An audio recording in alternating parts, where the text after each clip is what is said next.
Hi, folks. Welcome to another episode of the Topping Off podcast. I'm your host, Kevin Sterling, and today we are joined by Leo Lantz of Leo Lantz Construction from Glen Allen, Virginia. Leo is a nationally recognized remodeling expert with over 35 years of experience specializing in high-end kitchen and bathroom renovations. Leo has built a reputation of blending craftsmanship with thoughtful design, particularly in older homes, and has been recognized as National Remodeler of the Year for his work in the industry.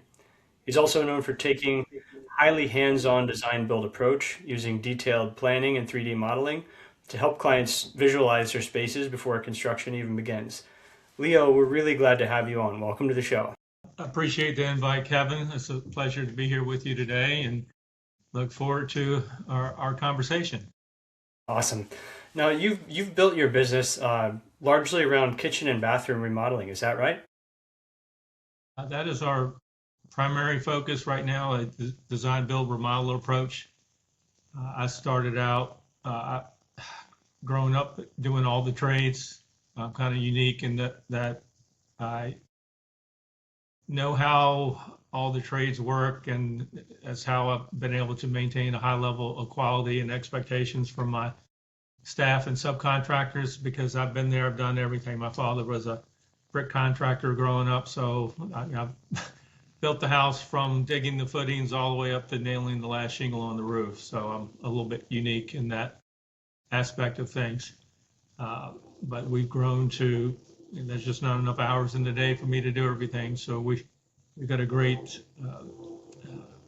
management team, and with a designer and office manager, project coordinators, and carpenters and subcontractors who have worked for me for so many years. They're like employees, but they still like to have their own little bit of autonomy. So it's a good team we have here. And if you would, before we get too far, take us back to the beginning. So you said your father was a bricklayer and then you started out in construction. Did you start out on your own? You worked for other people? No, I've worked for my dad. Mhm. He actually had a disability my whole life, but he had some rental properties. So me and my brothers, we had to fix everything. So if he didn't know a particular trade, we had to watch what he hired the subcontractor to do, whether it was a tile job or whatever, because we had to do it the next time ourselves.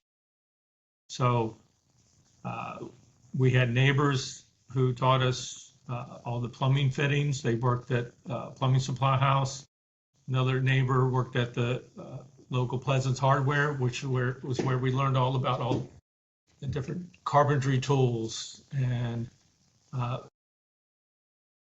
learned how to sweat copper and PVC pipe. Back then, everything was still a lot of cast iron. So we were taught how to sweat a lead joint, which you ask a plumber how to do that today, they will look at you like you're crazy. I had where we lived, there were a lot of service companies. So we had a roofing contractor who did all the standing seam 10 roofs in the fan. This is an older city, so we had standing seam 10. So he taught us how to do all the lead joints on the tin roof. And it's just a matter of exposure to all these different trades over all the years has led us, I know how to adapt modern materials to the old aesthetic, or the old framing. And it takes someone who's got experience on all that old stuff to be able to make it look, the new stuff look like it grew there. And at what point did you hang your own shingle to launch Leo Lantz Construction? Well, that's been about 20 years ago now. I was partners with my brother for like 15 years, and we just, he got more into real estate. So we went our separate ways, and just been doing my own thing since then. And there's a big emphasis in your company on 3D modeling and sort of like leaning into technology to help your customers. Have you always been sort of like technology forward? I know that you were just sort of discussing your ability to use the old tactics, but Well, when I started to design the kitchens, it was a black and white pencil on a piece of paper. Literally, that's how it started. But I actually have a computer science degree from college, and I've always used the technology. If anything, it helps with the website and all the different. Gosh, there's so many different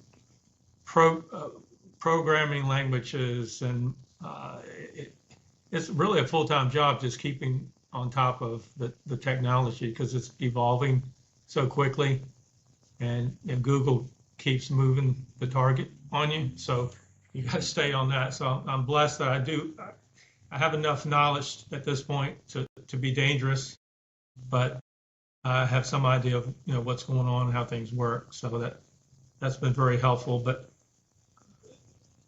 it's always been a struggle for the clients, especially you'll get someone who's either lived in a house for so long they can't imagine it any other way. So they're very visually dependent in order to figure out whether they like something or not. So using the 3D CAD model where it's in color and you can show them what the space looks like, we draw it in 2D and represent it in 3D. And that allows them to wrap their head around what the project will look like, and they get an emotional attachment to the project at that point, and that's when they get excited about it and want to move forward. so with the digital technology, I mean, being at it for 35 years, what are some other changes that you've kind of seen along the way in the industry? Gosh, we don't have enough time for all that, but Sure. we've had all the written building permits. Now it's gone to pretty much everything online. That's been a big change. We used to have to go downtown to City Hall to file permits, pay to park. It would take days to just to file a permit, much less to get one. They still take a while to get. I'll say that, but just the technology that allows us to do our job is just tremendous now. I mean, there's so much power in this thing right here. That's what amazes me. We started out, we had a little pager, and which was kind of nice because I had the excuse of when I went fishing early in the morning and wasn't near a phone, I could say, "Oh, sorry, I wasn't near a phone." You can't get away with that anymore. They can find you So, anywhere now. they find you anywhere. So, and just the tools we use, everything was done with a level. Now you have laser levels. The cordless tools have predominantly replaced the corded tools. That's huge. I mean, when I started, the miter saw was a hand miter. That was my first big tool purchase, was the big old miter box. And you had to do it by hand. I mean, that's big changes the technology and the tools. Um, you mentioned pagers, which some people in our audience may not actually know what that is. We'll see. But I know what it is. But also, one of the things I thought was really interesting is that you run a podcast for your own company. So could you talk a little bit about the idea behind that and like how that's going for you? Well, all our clients have all these questions, and they want their questions answered. And a lot of them would prefer to watch a video. So that allows us to gain some rapport with the client, to let them experience the wealth of knowledge that we have regarding the subject matter. Like they want to know, how long's my kitchen remodel project going to take, or what is it going to cost? And we can give some parameters during the podcast, or if there's a hot topic about what's trending, what's the latest trends in remodel, what are you seeing, what types of tile or stone, things like that. So we use that just get the information out there and to develop trust with the clients. That's really important. And when a client is engaged in a project, do you have additional tools that you sort of use beyond sort of like telephone and email to kind of streamline the communication and document it with the client? Well, we have a construction management software portal that they can log into to look at, the Gantt chart or schedule for their project, to upload their selections, things like that. So there's several programs that do the same thing. Currently, we're using CoConstruct, but we're in the process of transitioning to JobTread for that. So, and that's the other thing, is just trying to keep up on the latest and greatest. I mean, we've got all the different AI tools we're starting to implement in the business and all now also. So it's a moving target. We have to stay on top of things in order to either stay with the flow, or I like to stay ahead of it. I've always been a little bit of a trend setter in what we do. I think I was the first guy to get my vehicles wrapped. Think about something as simple as that. Everybody gets a vehicle wrapped now, seems like. But we have a lot of higher end neighborhoods that they would not allow you to put a site sign up. So to get around that with my vehicle wrap, people would see who's working in the neighborhood. That was the way to do it, was to wrap the vehicle. I'll have to double check if I'm getting it right, but there's a gentleman in Connecticut up here I met through the NAHB who claims that he was the first person to use the sign, the yard sign, for projects. Really? Yeah. I probably know him. Yeah. Oh, that's great. We'll have to catch up offline. Make sure I'm not throwing him under the bus Okay. here. All right. Yeah. Nice. You Done it mentioned long enough. It's funny how some things come back around, like especially with the designers, they want to say this is the greatest, latest and greatest. Well, I can go back so far to say that I used to do that back in the day. In our market, we have some houses that are 100 and at this point 20, 150 years old in our market. So there are a lot of things that were done back in the day that they say is new, but just like everybody wants black in their house, or they are painting their trim black. Well, back when these houses were built, there was no paint. They didn't have latex paint. So they used shellac. They used black shellac. So all the trim in the downtown van was black. And then all of a sudden they want to think they invented it. Well, no, it's just, you just brought it back to life, but you didn't invent it. So, but it's funny how some things come back, like even the craftsman style architecture. That was big in the 40s. All that stuff has come back now. You'll see it. And we're bringing some of the wood elements is so popular now into the home. But I've been doing this stuff a long time, so it's just a recycle for me. So Sure, yeah. Now, with a lot of the historical restoration work that you're doing and original craftsmanship, do you find it hard to equip your staff to deal with those materials and those techniques, or is it just, I guess, talk about that a little bit? well, you're talking about some craftsmanship when you get into some of these like old tobacco home, plantation homes, things like that. I have some associates of mine who are doing a few of those projects right now, uh, and they are blessed in that they have staff who kind of grew up in the industry to be able to do that level of craftsmanship. So more power to them. I'm not as dependent upon that. I'm not quite going back that far on most of our projects, but I do have resources to get assistance with those projects when I need to. So, but it's a dying craft. It really is. Now, we talked a little bit about the NAHB earlier, and one thing I want to call out is that currently you're the national vice chair of the NAHB. That's correct? Yeah, yes, sir. That's correct. That's fantastic. So next year you'll be the chair of the NAHB, and for those listening who aren't members or familiar with it, could you kind of give a little overview about it? The NHB Remodelers is a council within the National Association of Home Builders, and we focus on remodeling activity all across the country. And the issues that affect our business, and we have councils scattered all over the country.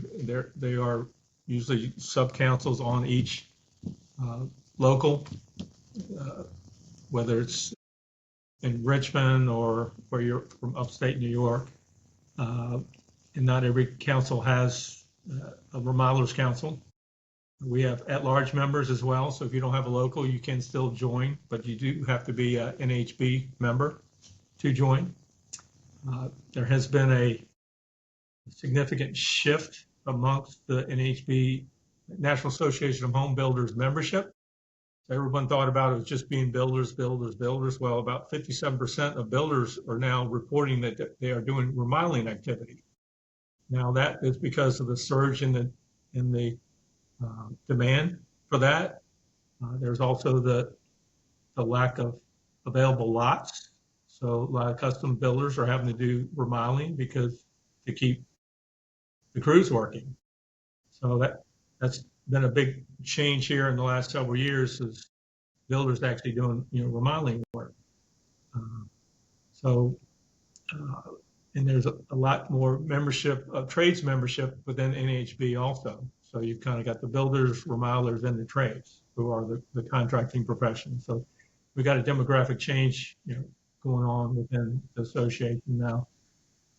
But we as remodelers, we're focused on issues affecting remodeling, whether it's the lead-based paint testing requirements. Some years back, it was all that drywall that had the asbestos in it that came from China. So we, at the national level, we're addressing issues like that. And I know one of the accolades we mentioned is that you've been the National Remodeler of the Year. Could you talk about what, I guess, sort of like led to that, like the project that led to that, or, sort of like how? Well, that is a rather, it's like a lifetime achievement award, really, I would say.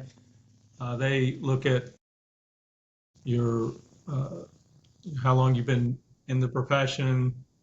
They look at your recognition. They look at your client recommendations, your portfolio, your contributions mainly to the industry, how you have, like I've served as my local president. I've I formed our local remodelers council. So I've increased work for membership to grow membership nationally.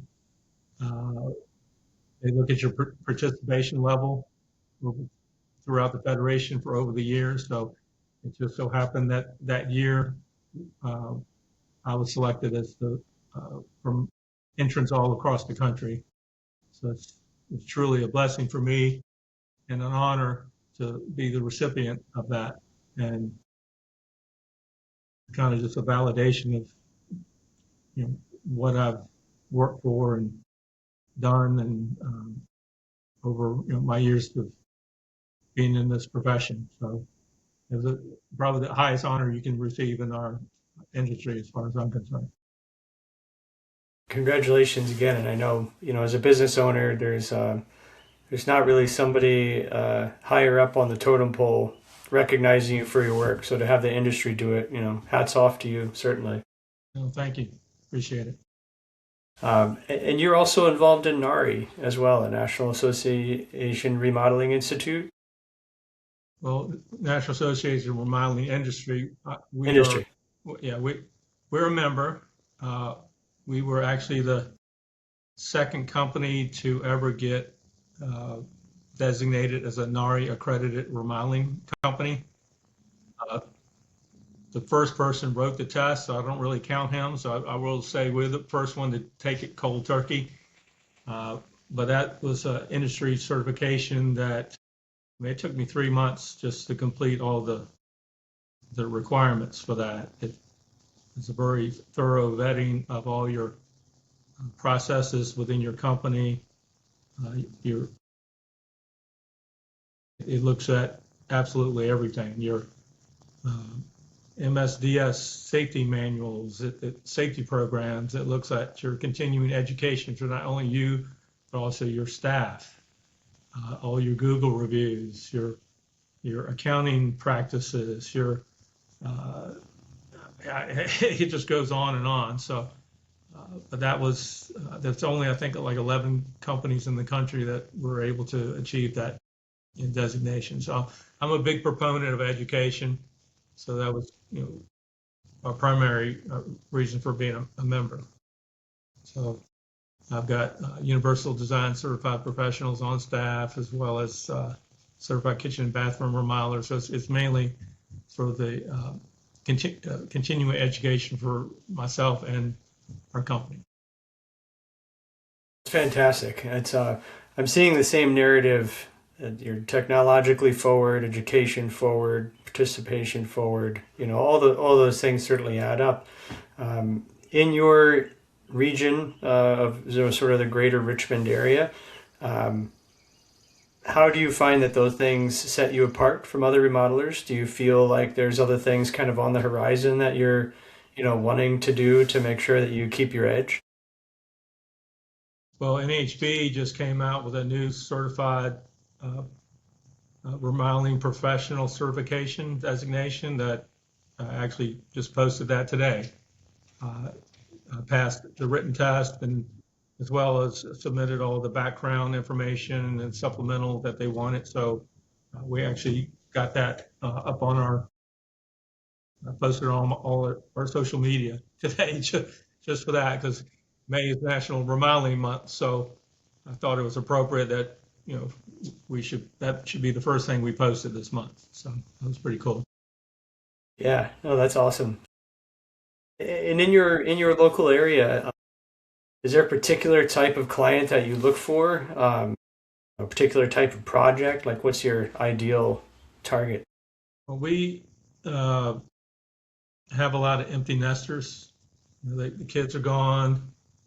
They don't want to move. They want to stay in their home. So we're adapting the home to stay for an extended period of time, or even for the duration. So we're coming in, modifying bathrooms, to putting curbless showers, wider doorways, lever handles, faucets, all the things that make universal living possible. So that's one primary, we call it avatar or customer description. We have a lot of young professionals who have young families, and a lot of the homes here are very boxy because for traditional construction, so they want a more open floor plan, so they can put an island in and have the kids eating at the island, so that they can have more family time together instead of being separated off into a separate dining room. So young professionals is another group. And then have a lot of people who move here from other regions of the country. Just in the last 4 years, we've had 50,000 people move to the Metro Richmond area. A lot of those are grandparents coming because we have so much business here. The families move here, and the grandparents want to be close to the kids. So we're redoing the home to adapt to their tastes. So you come here, you pretty much, if you don't put a bed in, and the houses are even bid up to get a house. So people are doing that, and then we're having to adapt the house because they're not buying something that already suits their needs. They're just having to get whatever is close that they can live with to do the modifications to. So a lot of transient people coming in. Those three would be our primary clients. It's great that you have a diverse opportunity of people, to work with. Now, you mentioned before we hopped into the recording that your clients are typically clients for life. So I'm sure you've got extensive referral network. You run your podcast. You are actively involved in multiple associations, and you're the innovator of the truck wrap. So, what are some of the other things in your marketing mix? Like, have you guys invested in SEO or ads, or you mentioned AI, but not really like how you've used it yet? Well, we do SEO for the website. I am in the process of actually rewriting the website just to get it on a faster core. Uh, Again, Google's moving the target. My website's 5 or 6 years old now. It's got all the content in the world, but unless it loads fast enough for Google, they want to throw you under the bus. So I'm in the process of updating the website on a custom WordPress platform at this point. Uh, I have a high traffic showroom location in my locality, so all the buildings wrapped, you can't miss us. Um, all the vehicles wrapped, site signs. We do follow-up marketing to our existing client or past clients. Uh, we can do everything. We just don't market to say we do everything, because if you say you do everything, all you wind up doing is bidding work. Okay. And if our clients, we're in there doing, say, a kitchen and bathroom, they're saying, well, need new windows. Well, we can accommodate the new windows. So I do more sales, I guess, it's called scope creep. We get a lot of scope creep on our projects, because once we get in, people see the quality of workmanship and everything we do, they trust us for other projects in their home. Now, as far as the AI, there's so many different ways to use AI right now. I don't think there's any one set formula for the AI. We're seeing the AI coming into estimating now. Like, I can upload a set of plans to a program, and it will spit back to me a cost range for that set of plans within like 60 to 90 seconds. Baffling. I mean, it would take us traditionally weeks to be able to do all that, to get with the trades, and that's the biggest change that I'm seeing right now with that. When we go on a sales call, you can take a recording device, just let the customer know you're going to be recording the conversation. That device can be it records everything, and you can upload it to like Claude as one AI model. It will summarize your entire conversation, make notes for everything for that client, for that meeting. And then it goes into the client's folder. Everyone sees it. Everyone's on the same picture with all what the client wanted. There's no forgetting this, that, or the other. That's huge. Something as simple as that. Otherwise, I forget that. You're always trying to remember the whole thing. With the 3D CAD design now, we're using 2020. It's typically what we use to create the 3D models. I can take that output file, put it up in Claude, and I'll say, hey, personalize the space, include a tabby cat in it, or this client is a hockey fan, and it will go in and personalize that drawing with all the inputs you gave it. It is scary how realistic it is. And again, it allows for that personal touch to be added to your imagination that you're providing for this client. And it blows me away sometimes. I'm like, are you kidding me? I'll go in, and when I'm taking photos, I'll take a picture of their cat, and it will put it in their new kitchen. It's so cool. The simple things like that. So, but there's a lot more coming from just that aspect of it. I certainly hope that people listening to this are tuning in to just the massive amount of knowledge you've been dropping on the podcast so far. Well, we're having a shop talk on May 7th on AI and remodeling. So I've been brushing up, talking to.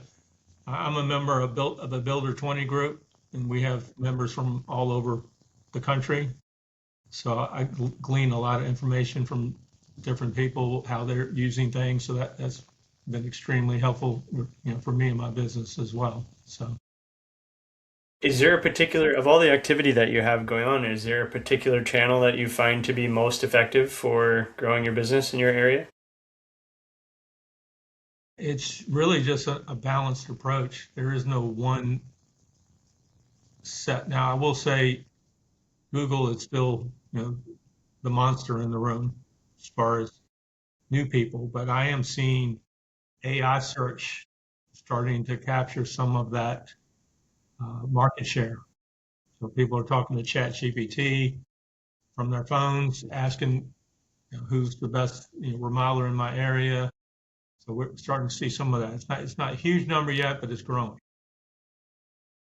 We did a video a couple of weeks ago where my house is pretty old. It's like 100 years old, and I took pictures of a bathroom that we need to remodel and went through, okay, here's the issues the bathroom has. What are my options? And it said, like, here's your low end, your middle end, and your high end. And then I said, okay, now tell me in my area who specializes in that, like who would be my best option.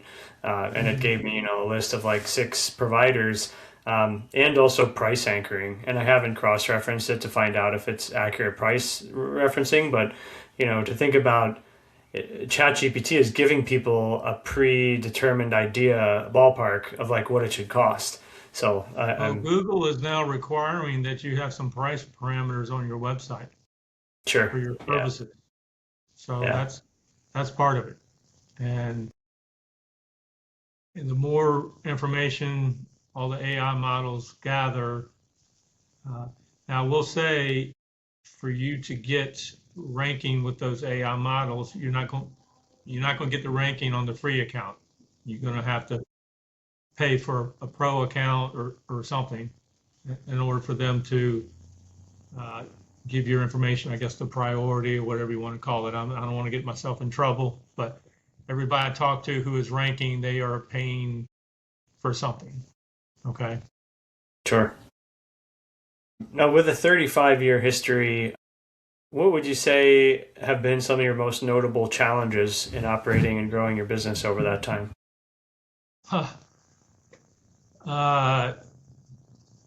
Well, the Great Recession was gut-wrenching, to say the least. That was tough to teach you some very hard lessons. But growth-wise, going from working out of my house to having renting a space for a showroom and office, that was a huge step. And then finally acquiring the building was a huge step. It's one thing I have to separate out the business from the real estate. Well, to get the value of the business up, if you got the real estate up to that, increases your valuations immensely. So, we as business owners, we're gamblers. It's just a matter of whether we gamble and win, or sometimes we lose. But being smart about it and slow, gradual growth, always the hare always loses to the tortoise or whatever, because he's the tortoise is, as a business owner, a lot of times you have to be the tortoise to navigate all that things we can't control. Sure. Yeah. No. Well said. Staying in the race. Yeah. And it's kind of similar question, but related more towards your forward-thinking technological adoption. What were some of the things that you tried that sort of failed and didn't really pan out the way you wanted them to? Well, back in the day, the only advertising you could do was Yellow Pages, and that was the biggest just I spent so much money on that, and it just was ineffective. It really was. That was rough. Um, Figuring that out, you know. Um,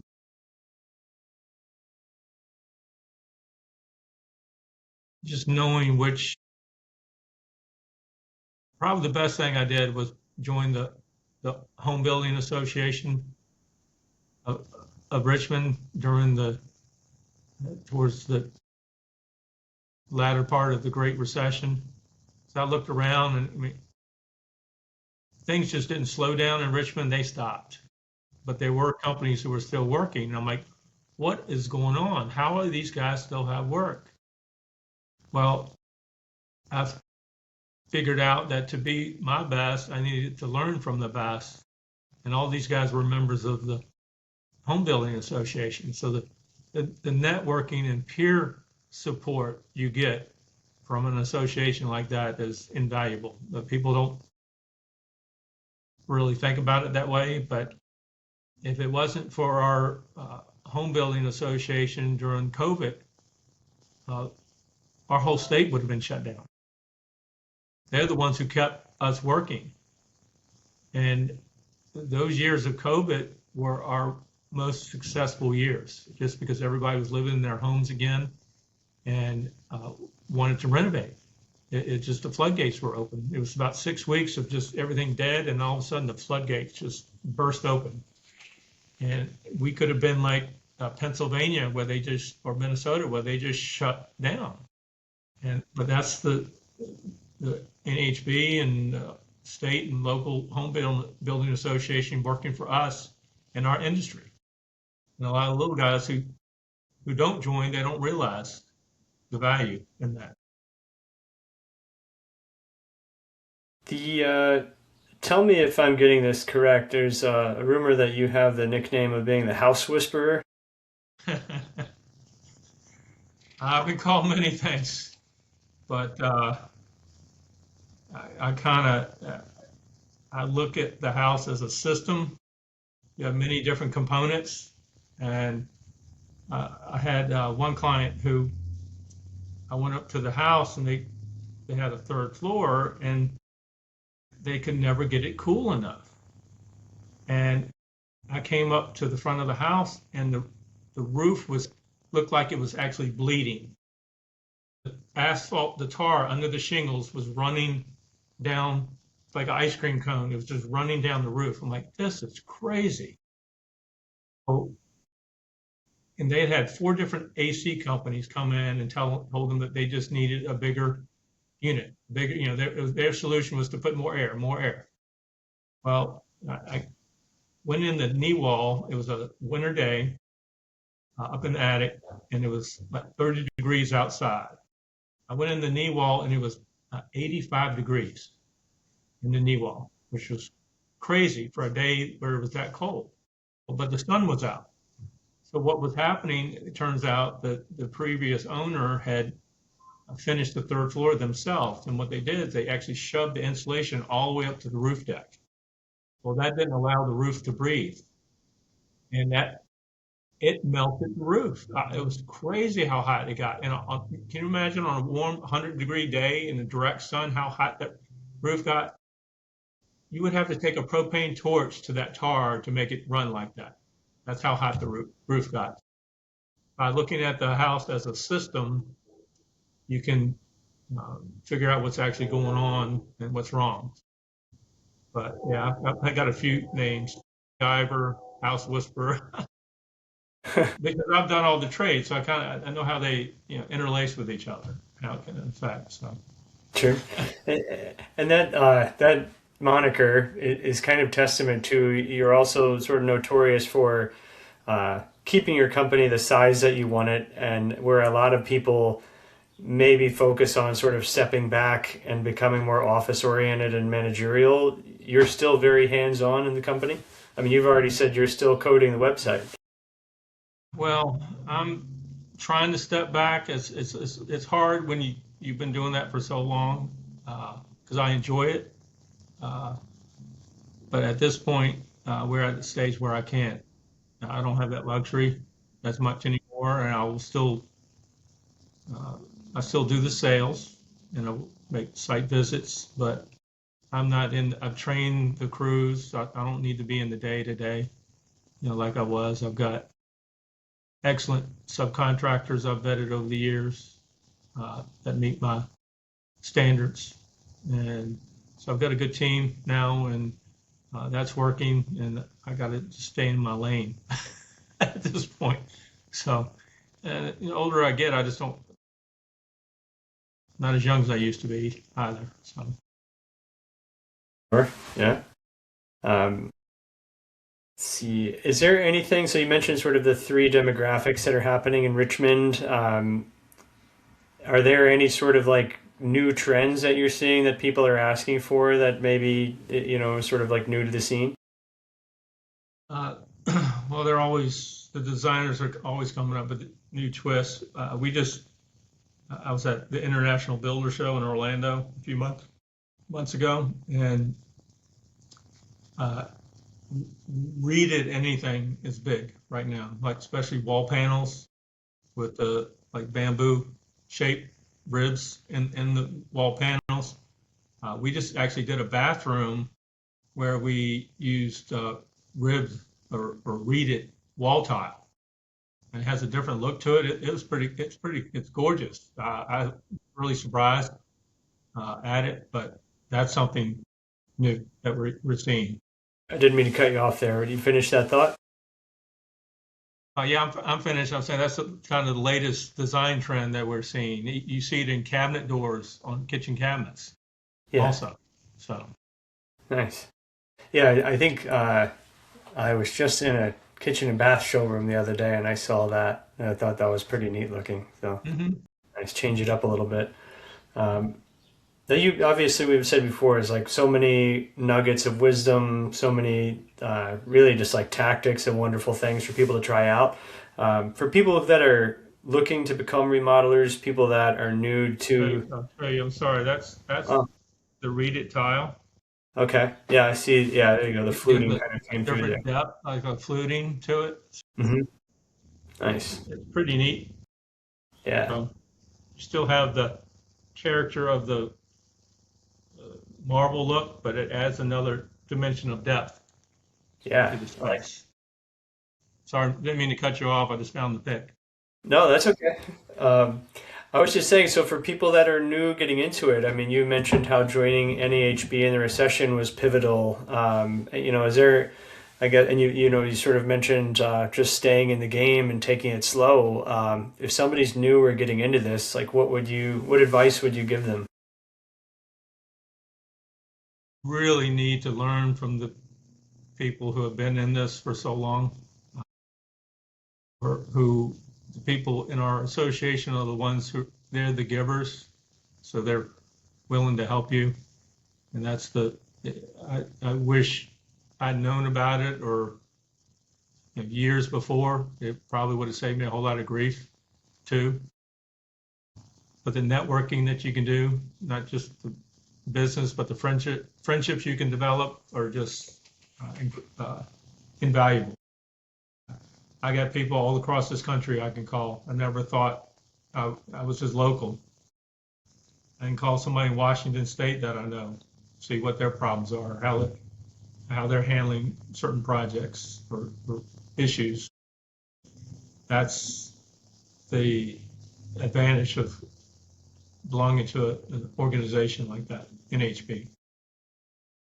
Fantastic. And we kind of talked before as we're kicking up our local chapter here too, so we're excited to start that journey up here. Leo, I think you covered so much that I think you kind of hit a lot of my questions ahead of time. So we're going to go to a question we ask everybody, which is a topping off tradition. And I know you kind of mentioned that you don't necessarily do the traditional topping off when the framing is done, but how do you celebrate the completion of a project?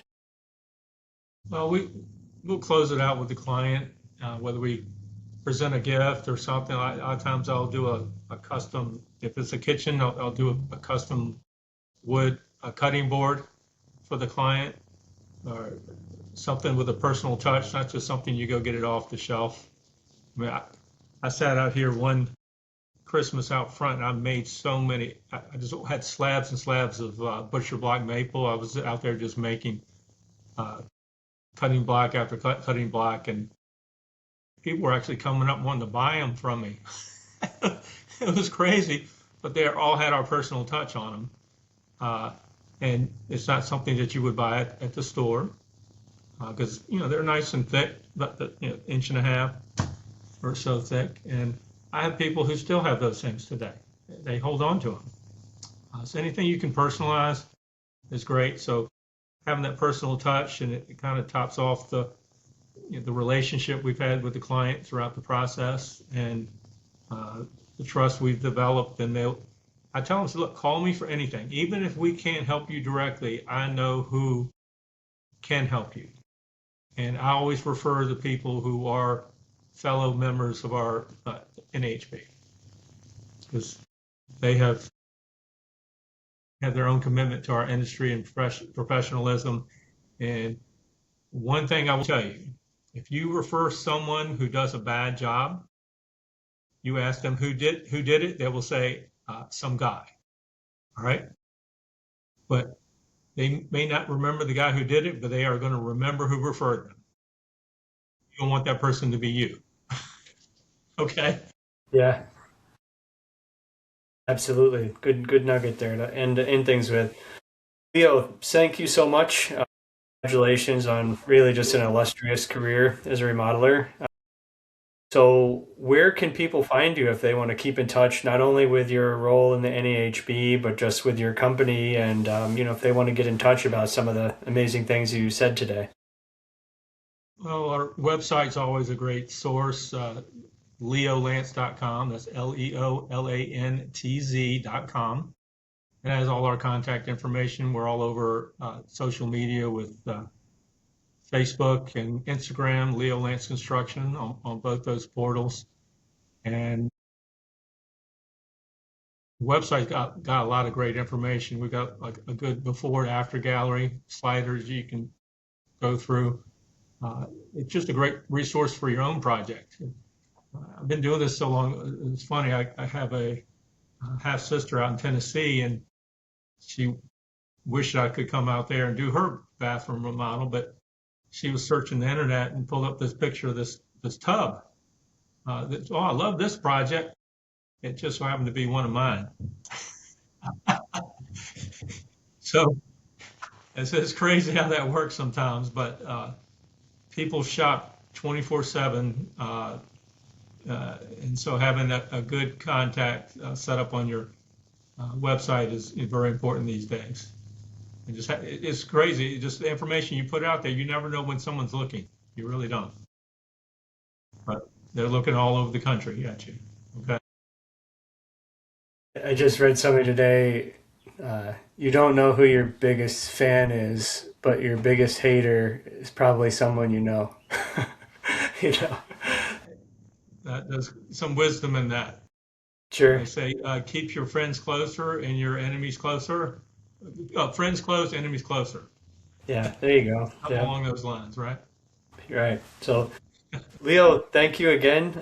This is another episode of the Topping Off podcast. I'm Kevin Sterling. If this was valuable to you, please like, subscribe, share. Leo dropped so much knowledge on it. If you don't go through it yourself, please give it to somebody who is trying to improve their remodeling business. And we will see you on the next episode. Thank you. Thanks, Kevin.